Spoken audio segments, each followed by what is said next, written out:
Hello students, welcome back to my YouTube channel. ನಾನು ನಿಮಗೆ ಇವತ್ತಿನ ವಿಡಿಯೋದಲ್ಲಿ AFM ಸಬ್ಜೆಕ್ಟ್ನಲ್ಲಿ ಕಾಸ್ಟ್ ಆಫ್ ರಿಡೀಮಬಲ್ ಪ್ರಿಫರೆನ್ಸ್ ಶೇರ್ಸನ್ನು ಹೇಗೆ ಫೈಂಡ್ ಔಟ್ ಮಾಡಬೇಕು ಅಂತ ತಿಳಿಸ್ತಾ ಇದ್ದೀನಿ. ಕಾಸ್ಟ್ ಆಫ್ ರಿಡೀಮಬಲ್ ಪ್ರಿಫರೆನ್ಸ್ ಶೇರ್ಸ್ಗೆ ಈ formula D+RB - NP / N whole divided by RB + NP / 2. ಇಲ್ಲಿ ಡಿ ಅಂತಂದರೆ ಡಿವಿಡೆಂಡ್, RV ಅಂತಂದರೆ ರಿಡೀಮಬಲ್ ವ್ಯಾಲ್ಯೂ, NP ಅಂತಂದರೆ ನೆಟ್ ಪ್ರೊಸೀಡ್ಸ್, ಎನ್ ಅಂತಂದರೆ ನಂಬರ್ ಆಫ್ ಇಯರ್ಸ್. ತುಂಬ ಸಿಂಪಲ್ ಪ್ರಾಬ್ಲಮ್. ಫಸ್ಟು ನೀವು ಅರ್ಥ ಮಾಡ್ಕೊಳ್ಬೇಕಾಗಿರೋದು ಇರ್ರಿಡೀಮಬಲ್ ಪ್ರಿಫರೆನ್ಸ್ ಶೇರ್ಸ್ ಅಂದರೆ ಏನು, ರಿಡೀಮಬಲ್ ಪ್ರಿಫರೆನ್ಸ್ ಶೇರ್ಸ್ ಅಂದರೆ ಏನು. ಕಂಪನಿ ಸ್ಟಾರ್ಟ್ ಮಾಡಬೇಕಾದ್ರೆ ಪಬ್ಲಿಕ್ಕಿಂದ ಅಮೌಂಟ್ ಕಲೆಕ್ಟ್ ಮಾಡ್ತಾರೆ. ಆ ಪಬ್ಲಿಕ್ಕಿಂದ ಕಲೆಕ್ಟ್ ಆಗಿರುವಂಥ ಅಮೌಂಟಿಗೆ ಶೇರ್ ಕ್ಯಾಪಿಟಲ್ ಅಂತ ಅಂತೀವಿ. ಒಂದು 5 ವರ್ಷನ 10 ವರ್ಷನ ಆದಮೇಲೆ ಆ ದುಡ್ಡನ್ನು ಪಬ್ಲಿಕ್ಕಿಂದ ಏನು ಅಮೌಂಟ್ ಕಲೆಕ್ಟ್ ಮಾಡಿರ್ತಾರೋ ಆ ಅಮೌಂಟನ್ನು ವಾಪಸ್ ಕೊಡ್ತಾ ಇದ್ರೆ, ಪಬ್ಲಿಕ್ಕಿಗೆ ರಿಟರ್ನ್ ಮಾಡ್ತಾ ಇದ್ರೆ ಅದಕ್ಕೆ ರಿಡೀಮಬಲ್ ಪ್ರಿಫರೆನ್ಸ್ ಶೇರ್ಸ್ ಅಂತ ಅಂತೀವಿ. ಪಬ್ಲಿಕ್ಕಿಗೆ ವಾಪಸ್ ಕೊಡ್ದೇನೆ ಪ್ರತಿ ವರ್ಷ ಡಿವಿಡೆಂಡ್ ಮಾತ್ರ ಕೊಡ್ತಾ ಇದ್ರೆ ಅದಕ್ಕೆ ಇರ್ರಿಡೀಮಬಲ್ ಪ್ರಿಫರೆನ್ಸ್ ಶೇರ್ಸ್ ಅಂತ ಅಂತೀವಿ. ಕ್ವಶನಲ್ಲಿ ರಿಡೀಮಬಲ್ ಇರ್ರಿಡೀಮಬಲ್ ಅಂತ ಕೆಲವೊಂದ್ಸತಿ ಡೈರೆಕ್ಟಾಗಿ ಕೊಡೋದಿಲ್ಲ. ಹೇಗೆ ಐಡೆಂಟಿಫೈ ಮಾಡಬೇಕು ಅಂತಂದರೆ, ಇಷ್ಟು ವರ್ಷ ಆದಮೇಲೆ ರಿಟರ್ನ್ ಮಾಡ್ತಿದ್ದಾರೆ ಆ ಥರದಲ್ಲಿ ಇನ್ಫಾರ್ಮೇಷನ್ ಕೊಟ್ಟಿರ್ತಾರೆ. ನಂಬರ್ ಆಫ್ ಇಯರ್ಸ್ ಬಗ್ಗೆ ಕ್ವಶನಲ್ಲಿ ಇನ್ಫಾರ್ಮೇಷನ್ ಕೊಟ್ಟಿರ್ತಾರೆ. ನಂಬರ್ ಆಫ್ ಇಯರ್ಸ್ ಬಗ್ಗೆ ಕ್ವಶನಲ್ಲಿ ಇನ್ಫಾರ್ಮೇಷನ್ ಕೊಟ್ಟಾಗ ಅದು ರಿಡೀಮಬಲ್ ಪ್ರಿಫರೆನ್ಸ್ ಶೇರ್ಸ್ ಅಂತ ಆಗುತ್ತೆ. ಬಟ್ ನಾನಿಲ್ಲೊಂದು ಪ್ರಾಬ್ಲಮ್ ಮಾಡಿಸ್ತಾ ಇದ್ದೀನಿ. ಡೈರೆಕ್ಟಾಗಿ ರಿಡೀಮಬಲ್ ಅಂತ ಕೊಟ್ಟಿದ್ದಾರೆ, ಕೊಡದೇ ಇದ್ರೆ ನೀವೇ ಅರ್ಥ ಮಾಡ್ಕೊಳ್ಬೇಕು. ನಂಬರ್ ಆಫ್ ಇಯರ್ಸ್ ಕೊಟ್ಟಿದ್ರೆ ಅದು ರಿಡೀಮಬಲ್ ಪ್ರಿಫರೆನ್ಸ್ ಶೇರ್ಸಿನ ಫಾರ್ಮುಲಾ. ಇರ್ರಿಡೀಮಬಲ್ ಅಂತಂದರೆ ಪಬ್ಲಿಕ್ಕಿಂದ ಕಲೆಕ್ಟ್ ಆಗಿರುವಂಥ ಅಮೌಂಟನ್ನು ಅವರಿಗೆ ರಿಟರ್ನ್ ಮಾಡದೇ ಇದ್ದರೆ ಅದಕ್ಕೆ ಇರ್ರಿಡೀಮಬಲ್ ಪ್ರಿಫರೆನ್ಸ್ ಶೇರ್ಸ್ ಅಂತ ಅಂತೀವಿ. ರಿಡೀಮಬಲ್ ಅಂತಂದರೆ ಪಬ್ಲಿಕ್ಕಿಂದ ಕಲೆಕ್ಟ್ ಆಗಿರುವಂಥ ಅಮೌಂಟನ್ನು ಸರ್ಟೇನ್ ಇಯರ್ಸ್ ಆದಮೇಲೆ ಅವರಿಗೆ ವಾಪಸ್ ಕೊಡ್ತಾ ಇದ್ದರೆ ಅದಕ್ಕೆ ರಿಡೀಮಬಲ್ ಪ್ರಿಫರೆನ್ಸ್ ಶೇರ್ಸ್ ಅಂತ ಅಂತೀವಿ. ಏನಕ್ಕೆ ಇದನ್ನೆಲ್ಲ ಹೇಳ್ತಿದ್ದೀನಿ ಅಂತಂದರೆ, ನಿಮಗೆ ಈ ಬೇಸಿಕ್ ಗೊತ್ತಿದ್ದರೆ ಮಾತ್ರ ಈ ಫಾರ್ಮುಲಾದಲ್ಲಿರುವಂಥ ಟರ್ಮ್ಸ್ ನಿಮಗೆ ಈಸಿಯಾಗಿ ಅರ್ಥ ಆಗುತ್ತೆ. ಇಲ್ಲ ಅಂತಂದರೆ ಪ್ರಾಬ್ಲಮ್ ತುಂಬ ಕನ್ಫ್ಯೂಷನ್ ಆಗುತ್ತೆ.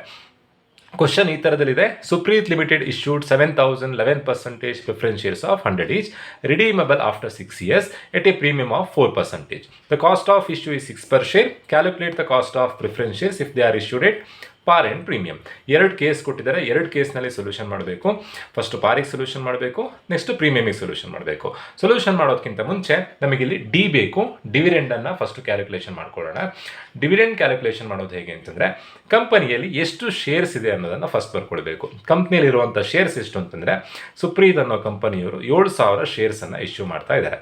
ಅದನ್ನು ಫಸ್ಟ್ ಬರ್ಕೊಳ್ಬೇಕು. ದೆನ್ ಒಂದು ಶೇರಿಗೆ ಎಷ್ಟು ರೂಪಾಯಿ ಅನ್ನೋದನ್ನು ಕೊಟ್ಟಿದ್ದಾರೆ, ಅದನ್ನು ಬರ್ಕೊಳ್ಬೇಕು. 7,000 ಶೇರ್ಸ್ ಇದೆ, ಒಂದು ಶೇರಿಗೆ 100 ರೂಪಾಯಿ.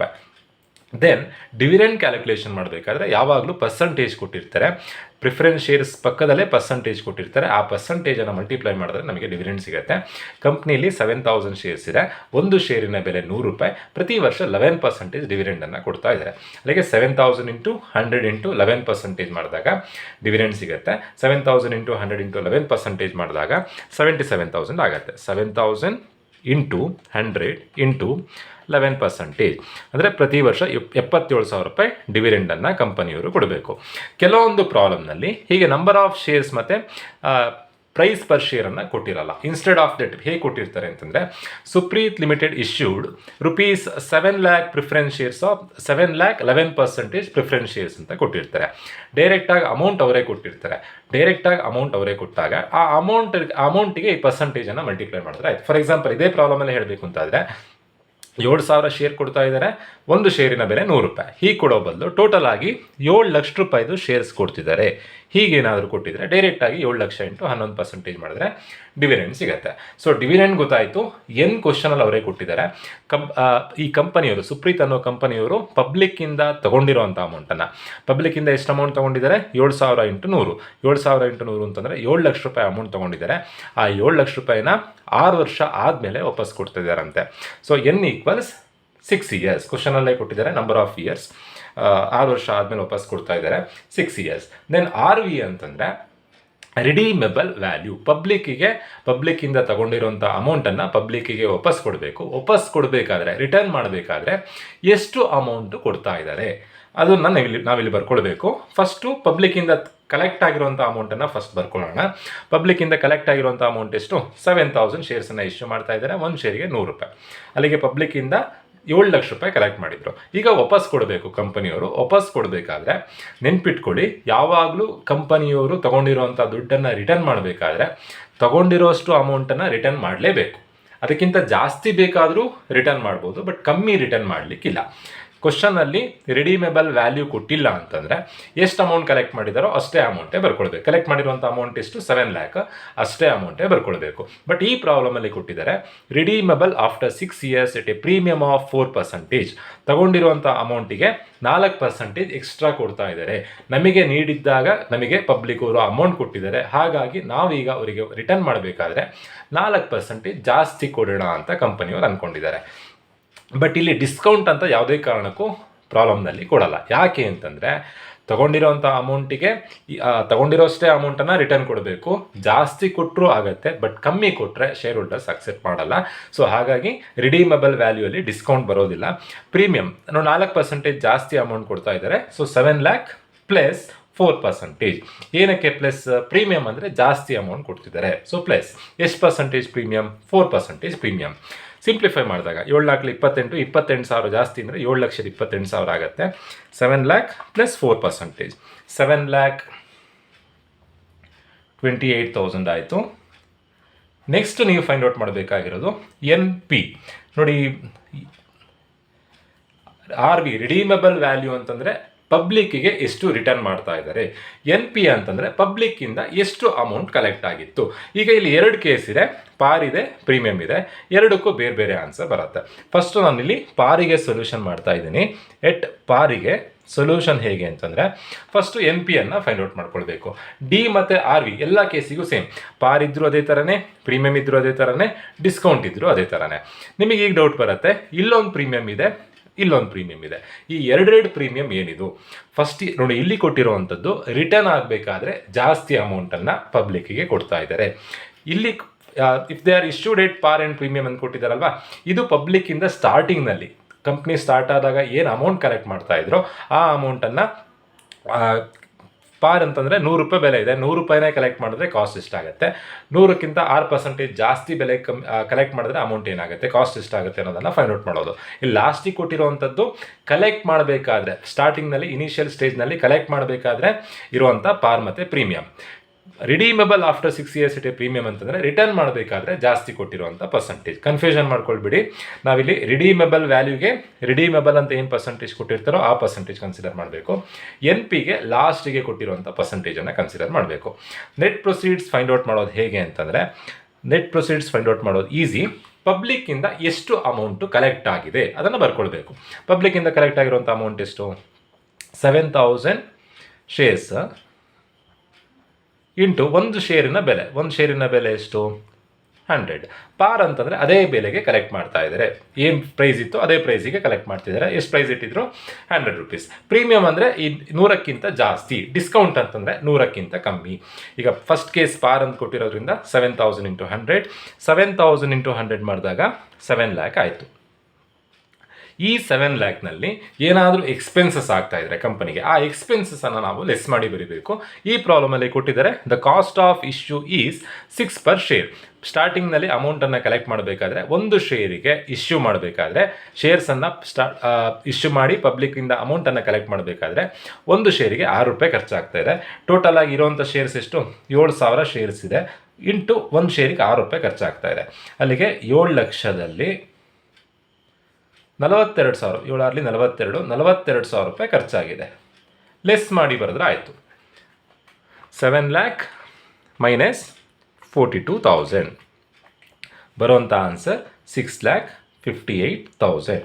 ಸೊ ಇದನ್ನು ಕಾಸ್ಟ್ ಆಫ್ ಇಶ್ಯೂ ಅಂತ ಕೊಡೋ ಬದಲು ಫ್ಲೋಟೇಷನ್ ಚಾರ್ಜಸ್ ಅಂತ ಬೇಕಾದರೂ ಕೊಡ್ಬೋದು. ಇಲ್ಲ ಅಂತಂದರೆ ಪರ್ಸಂಟೇಜ್ ಬೇಕಾದರೂ ಕೊಡ್ಬೋದು. ಹೇಗೆ ಕೊಟ್ಟರು ಮಾಡೋದು ಒಂದೇ ಥರನೇ. ಈಗ ಫಾರ್ಮುಲಾ ಅಪ್ಲೈ ಮಾಡೋಣ.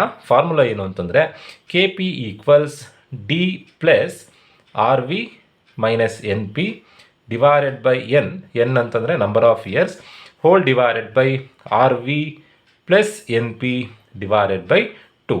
ಇಲ್ಲಿ D ಅಂತಂದರೆ ಡಿವಿಡೆಂಡ್, ಆಲ್ರೆಡಿ ಫೈಂಡ್ ಔಟ್ ಮಾಡ್ಕೊಂಡಿದ್ದೀವಿ. ಡಿವಿಡೆಂಡ್ 77,000 ಪ್ಲಸ್ RV ಅಂತಂದರೆ ರಿಡೀಮಬಲ್ ವ್ಯಾಲ್ಯೂ 7,28,000 ಇದೆ. Minus NP net proceeds find out ಮಾಡ್ಕೊಂಡಿದ್ದೀವಿ, 6,58,000 ಇದೆ. ಡಿವೈಡೆಡ್ ಬೈ N ಅಂತಂದರೆ number of year 6, hole divided by RV plus NP divided by 2. RV ಅಂತಂದರೆ 7,28,000 plus NP net proceeds ಅಂತಂದರೆ 6,58,000 divided by 2. ಫಾರ್ಮುಲಾದಲ್ಲಿ divided by 2 ಇದೆ, ಅದನ್ನೇ ಬರ್ಕೊಂಡಿದ್ದೀನಿ. ಇವಿಷ್ಟನ್ನು ಈಗ simplify ಮಾಡಬೇಕು. ಸಿಂಪ್ಲಿಫೈ ಮಾಡೋದು ತುಂಬಾ ಈಸಿ. ಫಸ್ಟು 77,000 ಹಾಗೆ ಬರ್ಕೊಳ್ತಾ ಇದ್ದೀನಿ. 77,000 ಪ್ಲಸ್ ಈ 7,28,000 ಮೈನಸ್ 6,58,000 ಡಿವೈಡೆಡ್ ಬೈ 6 ಮಾಡಿದ್ರೆ ಆಯಿತು. 7,28,000 ಮೈನಸ್ 6,58,000 ಡಿವೈಡ್ ಬೈ 6 ಮಾಡಬೇಕು. 7,28,000 ಮೈನಸ್ 6,58,000 ಡಿವೈಡೆಡ್ ಬೈ 6 ಮಾಡಿದಾಗ 11,666.6 ಆಗುತ್ತೆ. ಅದನ್ನು ನಾನಿಲ್ಲಿ 11,667 ಮಾಡ್ಕೊಂಡಿದ್ದೀನಿ. ನೆಕ್ಸ್ಟ್ 7,28,000 ಪ್ಲಸ್ 6,58,000 ಡಿವೈಡೆಡ್ ಬೈ 2 ಮಾಡಿದಾಗ ಬರುವಂಥ ಆನ್ಸರ್ 6,93,000. ಆ್ಯಡ್ ಮಾಡಿ ಮತ್ತೆ ಡಿವೈಡ್ ಮಾಡಬೇಕು. 77,000 ಪ್ಲಸ್ 11,667 ಮಾಡಿದಾಗ 88,667 ಆಗುತ್ತೆ. ಡಿವೈಡೆಡ್ ಬೈ 6,93,000 ಮಾಡಿದಾಗ 88,667 ಡಿವೈಡೆಡ್ ಬೈ 6,93,000 ಮಾಡಿದಾಗ ಬರುವಂಥ ಆನ್ಸರ್ 0.127 ಬರುತ್ತೆ. ಲಾಸ್ಟ್ ಸ್ಟೆಪ್ನಲ್ಲಿ ಇಂಟು 100 ಮಾಡಿದ್ರೆ ನಮಗೆ ಫೈನಲ್ ಆನ್ಸರ್ ಸಿಗುತ್ತೆ. ಇಂಟು 100 ಮಾಡಿದಾಗ ಬರುವಂಥ ಆನ್ಸರ್ 12.7%. ಸೊ ನಾವೀಗ ಪಾರಲ್ಲಿ ಕ್ಯಾಲ್ಕುಲೇಷನ್ ಮಾಡಿ ಆಯಿತು. ನೆಕ್ಸ್ಟು ಪ್ರೀಮಿಯಮಲ್ಲಿ ಕ್ಯಾಲ್ಕುಲೇಷನ್ ಮಾಡಬೇಕು. ಪ್ರೀಮಿಯಮ್ ಕ್ಯಾಲ್ಕುಲೇಷನ್ ಮಾಡೋದು ಹೇಗೆ? Same procedure. ಫಸ್ಟು ಫಾರ್ಮುಲಾ ಬರ್ಕೊಳ್ಳೋಣ. ಫಾರ್ಮುಲಾ ಏನು ಅಂತಂದರೆ KP equals D plus RV minus NP divided by N. Next RV plus NP divided by 2.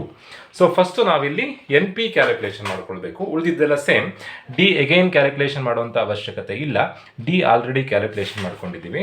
D ಅಂತಂದರೆ 77,000. ಮತ್ತೆ ಕ್ಯಾಲ್ಕುಲೇಷನ್ ಮಾಡ್ಕೊಳ್ಳೋದು ಬೇಡ. D 77,000. N ಅಂತಂದರೆ ನಂಬರ್ ಆಫ್ ಇಯರ್ಸ್ 6 years ಕ್ವಶನಲ್ಲೇ ಕೊಟ್ಟಿದ್ದಾರೆ. ದೆನ್ ರಿಡೀಮಬಲ್ ವ್ಯಾಲ್ಯೂ ಕೂಡ ಮತ್ತೆ ಫೈಂಡ್ ಔಟ್ ಮಾಡ್ಕೊಳ್ಳೋಂಥ ಅವಶ್ಯಕತೆ ಇಲ್ಲ. 7,28,000. ಬಟ್ ನೆಟ್ ಪ್ರೊಸೀಡ್ಸ್ ಮಾತ್ರ ನಾವು ಎಗೇನ್ ಹೊಸದಾಗಿ ಕ್ಯಾಲ್ಕುಲೇಷನ್ ಮಾಡ್ಕೊಳ್ಬೇಕು. ನೆಟ್ ಪ್ರೊಸೀಡ್ಸ್ ಕ್ಯಾಲ್ಕುಲೇಷನ್ ಮಾಡೋದು ಹೇಗೆ? ಎಷ್ಟು ಶೇರ್ಸ್ ಇತ್ತು ಅದನ್ನು ಬರ್ಕೊಳ್ಬೇಕು. 7,000 ಶೇರ್ಸ್ ಇತ್ತು ಇಂಟು ಒಂದು ಶೇರಿನ ಪ್ರೈಸ್. ಒಂದು ಶೇರಿನ ಪ್ರೈಸ್ ಎಷ್ಟಿದೆ? 100 rupees ಇದೆ. ಬಟ್ ಸೆಕೆಂಡ್ ಕೇಸ್ ಏನು ಅಂತಂದರೆ ಪ್ರೀಮಿಯಮ್ ಅಂತಂದರೆ 100 ರೂಪಾಯಿಗಿಂತ ಜಾಸ್ತಿ ಬೆಲೆಗೆ. ಸೊ ಜಾಸ್ತಿ ಅನ್ನೋದಕ್ಕೆ ನಾವು ಆ್ಯಡ್ ಮಾಡಬೇಕು. ಎಷ್ಟು ಪರ್ಸೆಂಟೇಜ್ ಜಾಸ್ತಿಗೆ ಇಶ್ಯೂ ಮಾಡ್ತಾ ಇದ್ದಾರೆ? 6%. 6% ಜಾಸ್ತಿ ಬೆಲೆಗೆ ಇಶ್ಯೂ ಮಾಡ್ತಾ ಇದ್ದಾರೆ. 6% ಜಾಸ್ತಿ ಇಶ್ಯೂ ಮಾಡ್ತಾ ಇದ್ದಾರೆ. So 100 plus 6%. 100 ಪ್ಲಸ್ 6% ಅಂತಂದರೆ 700 ಇಂಟು 106 ಆಗುತ್ತೆ. 100 ರೂಪಾಯಿ ಪ್ಲಸ್ 6% ಜಾಸ್ತಿ. ಅಲ್ಲಿಗೆ 7,000 ಇಂಟು 106 ಮಾಡಿದಾಗ 7,000 ಇಂಟು 106 ಮಾಡಿದಾಗ ಬರುವಂಥ ಆನ್ಸರ್ 7,42,000 ಆಗುತ್ತೆ. ಟೋಟಲ್ ಆಗಿ 7,42,000 ರೂಪಾಯಿ ಕಲೆಕ್ಟ್ ಮಾಡ್ತಾ ಇದ್ದಾರೆ. ಇದರಲ್ಲಿ ಫ್ಲೋಟೇಷನ್ ಚಾರ್ಜಸ್ ಏನಾದರೂ ಇದ್ದರೆ ಲೆಸ್ ಮಾಡಬೇಕು.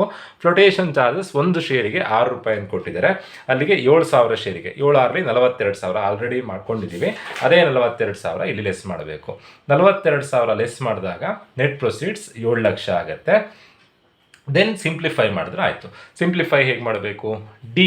ಡಿ ಅಂತಂದರೆ 77,000 plus RV redeemable value 7,28,000 minus NP 7 lakh divided by N ಅಂತಂದರೆ number of years 6 years whole divided by RV ಅಂತಂದರೆ redeemable value 7,28,000 plus net proceeds 7 lakh divided by 2.